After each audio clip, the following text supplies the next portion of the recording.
They dismissed him as too tall. They said his size 15 feet were too big an obstacle. They told his parents it just couldn't be done.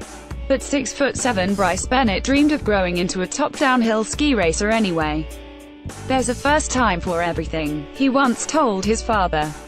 Now the Lake Tahoe, Kalof, skier is the tallest of the 242 U.S. athletes competing at the Winter Olympics in South Korea. Bennett, 25, has emerged as America's top alpine speed skier by whooshing past the doubters and forging his own track in an unusual journey to Mount Olympus. "This guy is stepping up in a big way, and it's very cool to witness," said team leader Steven Nyman, who recently withdrew from the Olympics because of a knee injury. It has been an ordeal for Bennett to develop into the country's most consistent speed racer heading into the men's downhill, one of the most daunting and exciting events of the Winter Games. The only American ranked in the top 20 had the 7th fastest time in training Wednesday in Pyeongchang. "It was hard for coaches to understand my mechanics of skiing because it looks so different than so many athletes," Bennett said late last month from Garmisch, Germany. "There was a lot of people who doubted how far I could take this sport.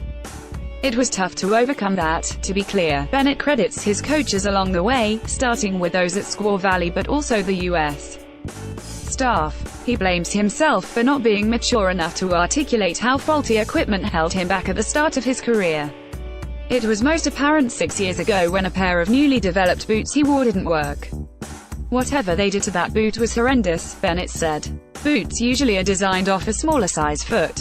On the computer program, they just make them bigger but they don't add the correct amount of plastic to the molding process, which I had no idea about. That was the level one had to go to figure out a solution, but none of the coaches believed Bennett had a boot problem. They blamed it on height because it doesn't take a NASA scientist to understand a big body creates time-sucking drag when barreling down an icy run. "I knew then and there I was on my own in the sport and it was going to be that way," the skier said. "That was a big wake-up call. If coaches don't believe me on this, what else don't they believe me that I feel?" Bennett, though, also realizes he failed to communicate effectively with all concerned. "I could only feel what was going on," he said of the equipment issues. "Didn't know how to verbalize that. You had to over-communicate it to everyone, but no one debates how difficult it is for a skier with a 7-foot wingspan. When his arms come out it creates a parachute unlike any other on the World Cup," an NBC Sports analyst said during a broadcast last month as Bennett descended the famed course at Kitzbühel, Austria. Watching the event in the early morning hours at his split-level home in Alpine Meadows, Stan Bennett said, "When his arms go out, it's like a sailboat." Wife Mary completed the thought. Stan and Mary met in 1979 while working in the parking lot at the Squaw Valley Ski Resort after migrating to the Sierra from Southern California.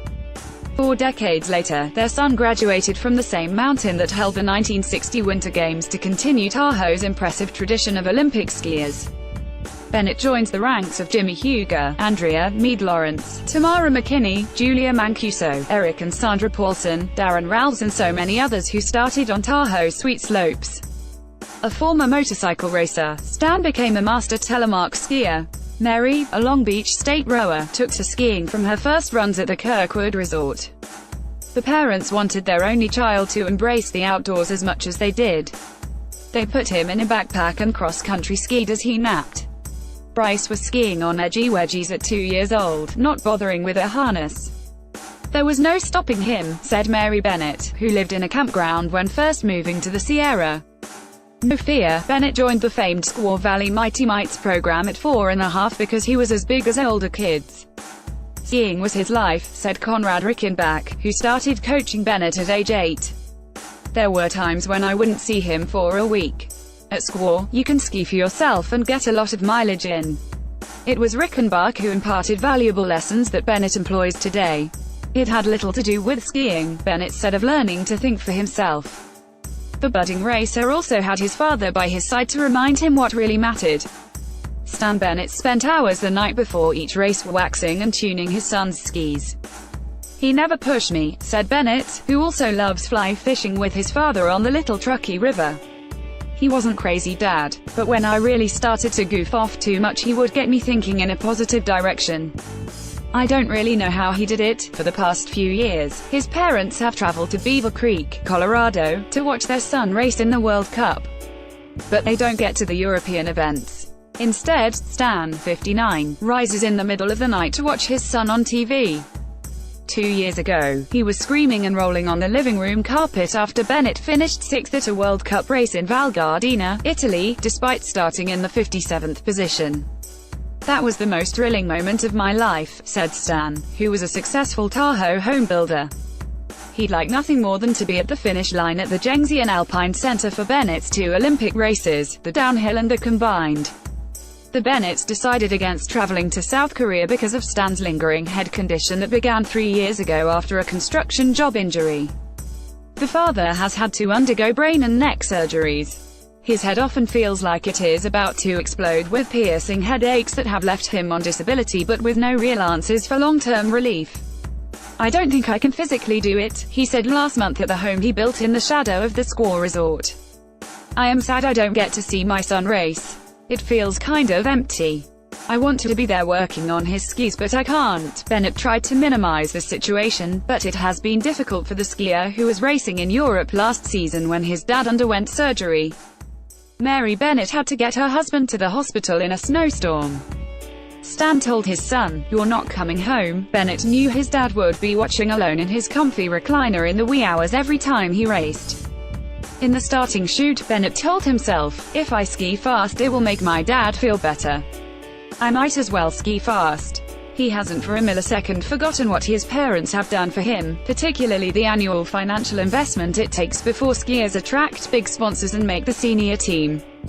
"It was amazing how much they were willing to sacrifice for me to go on this wild goose chase," Bennett said.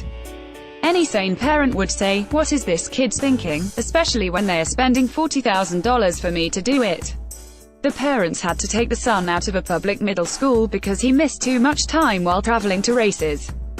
He enrolled in the Squaw Valley Academy for a year, but the $30,000 annual fee was prohibitive for a middle-class family. They settled on Forest Charter School in Truckee, where Mary Bennett said teachers took extra steps to ensure her son got his diploma. Mom wanted Bennett to get a college degree, but skiing took precedence over school. "I know it broke her heart," Bryce said.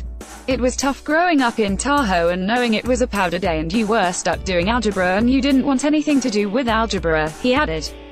After graduating from high school, Bennett wasn't sure what the ski future held. Stan talked to his son one early morning before heading to work. "It's either you get on the team or go to work every day," he told him. Bennett made the U.S. ski team after getting invited to a spring camp in 2011. 2 years later he was competing in Europe. Although Bennett was in the throes of figuring out his equipment issues, coach Peter Corfiati saw potential as U.S. coach on the Europa Cup circuit.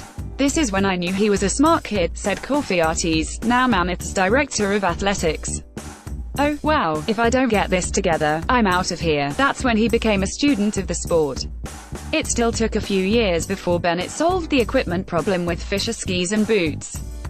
The Austrian manufacturer makes customized boots for Bennett and supplies him with skis that can withstand his body force. Since then, Bennett has 4 top 10 World Cup finishes in the past 2 years. It takes years to master World Cup courses, so Bennett has a ways to go even though he regularly finishes in the top 30 now. "You find out that Europe has an incredibly dominant system and learn you're not that good," Bennett said. "You make it to the World Cup and you come down 5 or 6 seconds out and you feel you've skied the best race of your life." While watching the Kitzbühel broadcast, Stan Bennett uttered, "Oh, that wasn't good," when his son made a slight error mid-course and finished 28th. At the end, the father said, "He overskied it. He's bummed. You see that? He hit the ground." Mary Bennett, however, clapped. Downhill races reach speeds in excess of 80 miles an hour, leading to cringeworthy tumbles, torn cartilages and crunched bones. "Made it down in one piece," she said, relief in her eyes. She applauds every competitor who finishes intact. "It doesn't matter who they are," Mary said. "It doesn't matter if you win or lose, just doing the race." It's hard watching your kid do that, but they will tune in during the Alpine events in Pyeongchang. Their son's dog Wiley likely will station himself on an empty sofa, not quite sure what the fuss is about when Bennett flies across the flat screen. The son planned to take a deep breath of the frozen Pyeongchang air and pay a silent tribute to all those North Lake Tahoe residents who supported his stubborn dream. Bennett recently got an email from Rickenbach, the coach he still turns to for help. Be in the here and now, it read. Anything is possible at the Olympic Games, no matter how tall the tale.